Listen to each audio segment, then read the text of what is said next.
بڑے پیمانے کی صنعت کو بھاری صنعت کہتے ہیں. بھاری مشینری جس کے اندر آپ کے پاس مطلب یہ کہ بڑے بڑی گاڑیاں یا بڑی انڈسٹریل چیزیں یا آپ کے پاس ٹی وی فریج اور اس کے علاوہ ریفریجریٹر اور اے سی، یہ تمام کی تمام چیزیں جو بھی آ گئیں یہ ساری کی ساری بھاری صنعت کے اندر آ جاتی ہیں.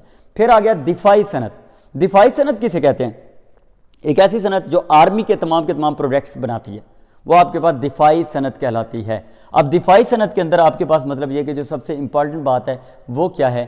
وہ شہزادو یہ ہے کہ آپ کے پاس ٹینکرز بن رہے ہیں جس کے اندر آپ کے میزائل بن رہے ہیں، جس کے اندر آپ کے مطلب یہ کہ بم اور ڈیفرنٹ قسم کی چیزیں مطلب یہ کہ ڈیولپ ہو رہی ہیں، وہ تمام کی تمام دفاعی صنعت میں آ گئی. اس میں وردیاں بن رہی ہیں، ٹھیک ہے، وردیاں بنانے کی فیکٹریاں ہو گئیں، یا اس کے علاوہ باقی تمام کی تمام چیزیں پروڈکشن کر رہے ہیں، وہ دفاعی صنعت میں. ذرائع نقل و حمل کی صنعت، ایک جگہ سے دوسری جگہ موو کرنے والی چیزیں، آسمان میں اڑنے والی چیزیں اور اس کے علاوہ پانی پہ تیرنے والی تمام کی تمام چیزیں جو آپ کے پاس آتی ہیں وہ ذرائع نقل و حمل کی صنعت کے اندر آتی ہیں. اس صنعت کے اندر آپ کو زیادہ سے زیادہ ایڈوانٹیج اس چیز کا ملتا ہے کہ اس میں ہر قسم کی انڈسٹری کے پروڈکٹس آ جاتے ہیں جو باقاعدہ طور پر ملک کی ڈیولپمنٹ میں امپورٹنٹ رول ادا کرتے ہیں. پھر آ گیا ذرائع مواصلات کی صنعت. یہ کون سی ہے؟ کمیونیکیشن کی صنعت، جس کے اندر آپ انٹرنیٹ کے ذریعے بزنس کرتے ہو. فیس بک پہ بہت زیادہ مطلب یہ کہ پیجز بنا کے پیسہ کمایا جا رہا ہے، اور اس کے علاوہ یوٹیوب ہو گیا، اس کے علاوہ ٹک ٹاک ہو گیا، اس کے علاوہ مطلب یہ کہ آپ کے پاس واٹس ایپ بزنس ہو گیا. یہ جتنی بھی مطلب یہ کہ تمام کے تمام سائٹس ہیں، جتنے بھی اپلیکیشنز ہیں، یہ ساری کی ساری اسی چیز کے اوپر ہیں کہ ذرائع مواصلات کے اندر. اس کے اندر ایک لفظ استعمال کیا گیا ٹیکسٹ بک میں، ای کامرس.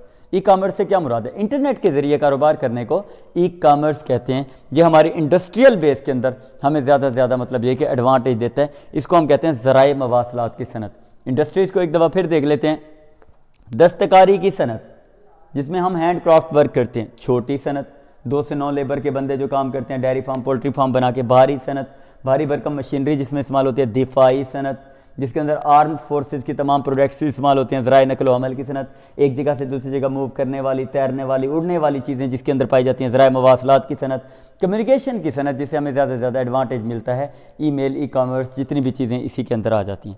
شہزادو نیکسٹ اسٹیپ ہمارا کیا ہے؟ صنعتی ترقی کے لوازمات. کہ ایک صنعت لگانے کے لیے ہمیں لازمی چیزیں کون سی چاہیے، اس کو ابھی ہم دیکھنے کے لیے جا رہے ہیں. صنعت لگانے کے لیے جو سب سے امپورٹنٹ چیز ہے وہ ہے ہمارے پاس پہلے نمبر پہ بین الاقوامی منڈی تک رسائی. شہزادو ہم نے کوئی پروڈکٹ بنایا ہے، کوئی بھی چیز مطلب یہ کہ فیکٹری کے اندر ڈیولپ کیا، اس کا سب سے اہم جو رول ہے وہ یہ ہے کہ ہماری بین الاقوامی منڈی تک اس کی رسائی ہونی چاہیے.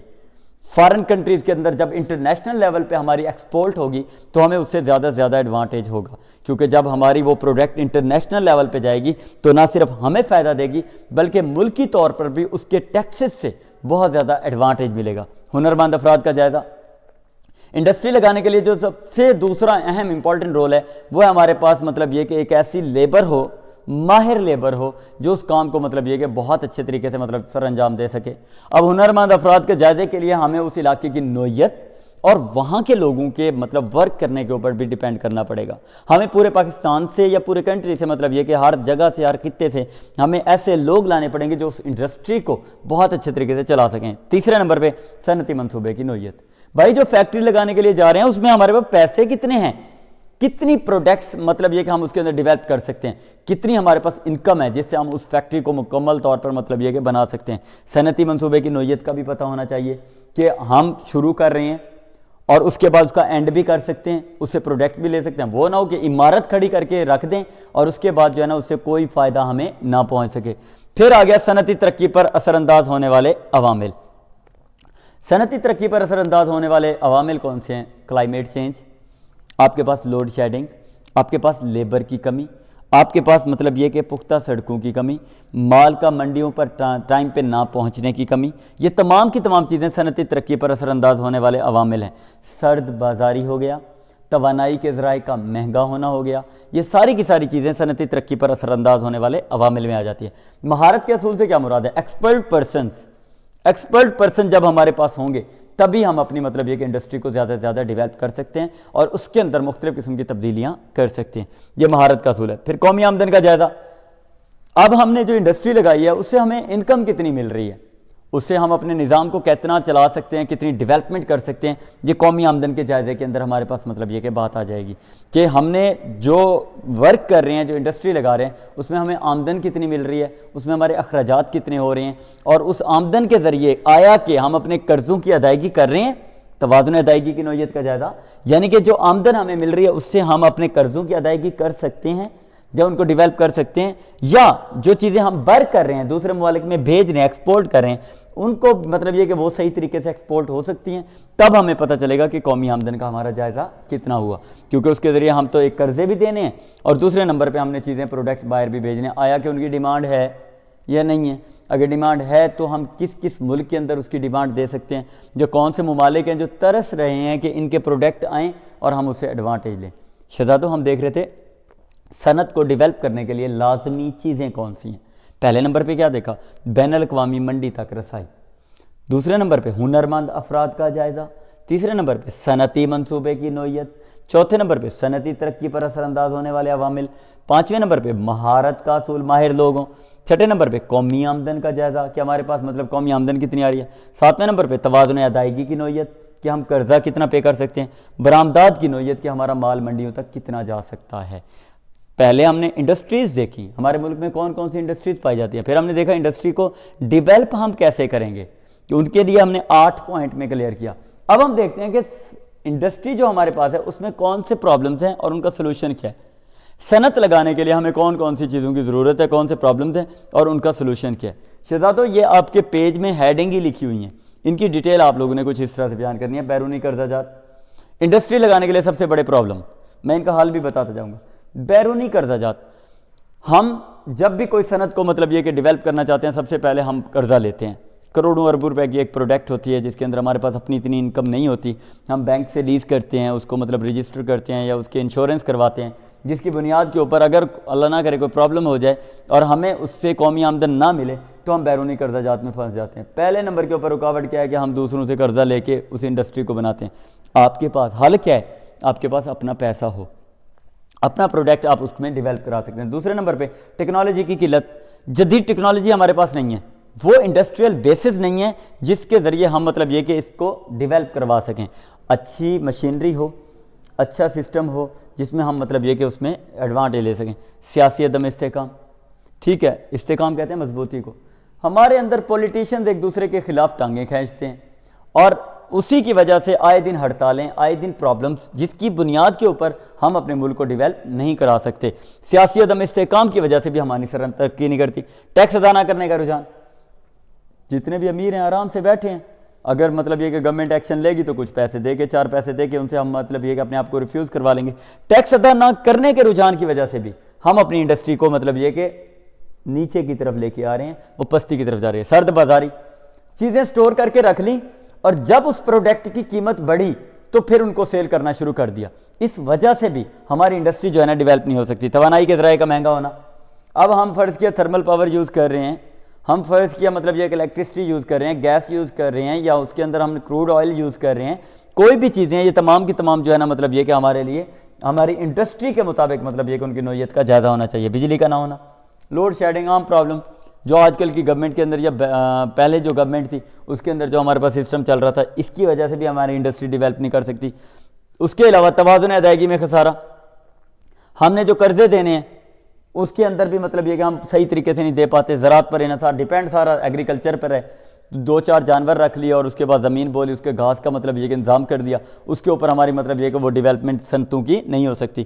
فوجی اخراجات کا بڑھ جانا، آئے سال ہمارا بجٹ آرمی کے لیے انسسٹ ہوتا ہے جس کو ہم مطلب یہ کہ بہت زیادہ خرچ کرتے ہیں، اگر اس کے اوپر امن معاہدے ہوں ہمارے ہمسایہ ممالک کے ساتھ تو ہم اس میں بھی ایڈوانٹیج لے سکتے ہیں۔ قانون کی بالادستی کا نہ ہونا، جس کی لاٹھی اس کی بھینس والا کام ہے، جس کے پاس پیسہ ہے، جس کے پاس پاور ہے، وہ تمام کا تمام اس کے پاس ہی سارا قانون ہے۔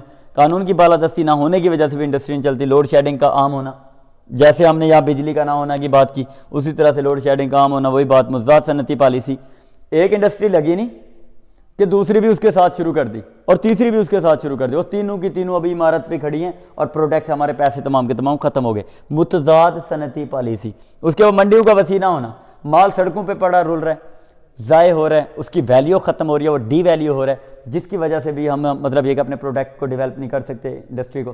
سرمایہ کی قلت، شہزادوں ہمارے پاس جو سب سے بڑا مطلب یہ کہ اہم پرابلم اگلا بنتا ہے وہ ہے ہمارے پاس مطلب یہ کہ انویسٹمنٹ نہیں ہے۔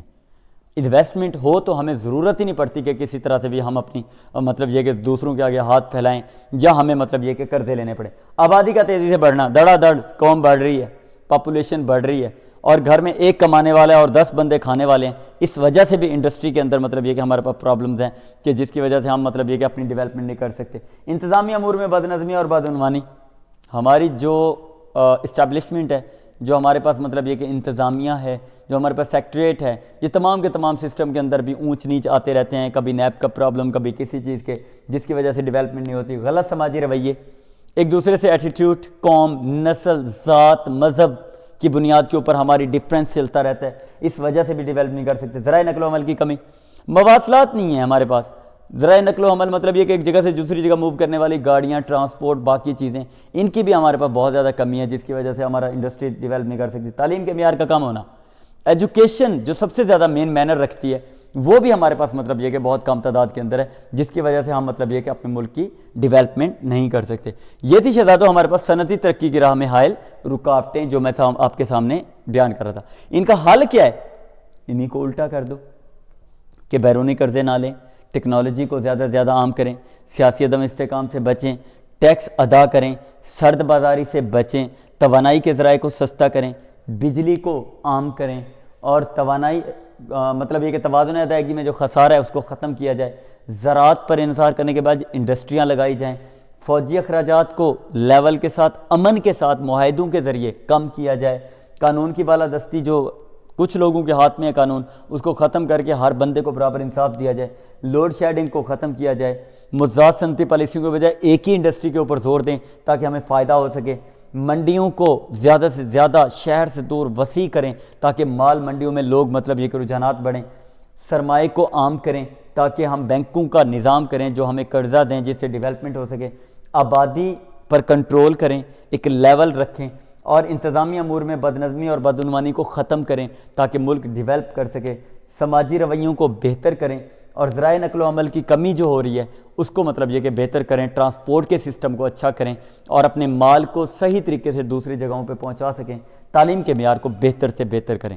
شہزادوں یہ تھا ہمارے پاس انڈسٹری، اور اس کے اندر ہم نے دیکھا پہلے انڈسٹریز کے نام، پھر میں نے بتایا کہ ایک انڈسٹری کو ڈیولپ آپ کون سے 8 اصولوں پر کر سکتے ہو، پھر میں نے بتایا کہ انڈسٹری میں پرابلمز کون سے ہوتے ہیں جن کی وجہ سے ڈیولپمنٹ نہیں ہوتی، پھر میں نے بتایا کہ صنعت میں حل کیا ہے، انہی کو الٹا کر دینا ہے تو یہ آپ کے پاس اس کا حل بن جائے گا۔ بہت اچھے طریقے سے اس کے انٹروڈکشن کو، اس کے پوائنٹس کو، ان کی تمام چیزوں کو بار بار آپ نے سننا ہے اور اس کے اوپر ایکٹ کرنا ہے، تو آپ کو مطلب یہ کہ اس سے زیادہ سے زیادہ ایڈوانٹیج ملے گا۔ اپنا بہت سارا خیال رکھیے گا اور دعاؤں میں یاد رکھیے گا۔ خوش رہیں۔ اللہ حافظ۔ Thank you.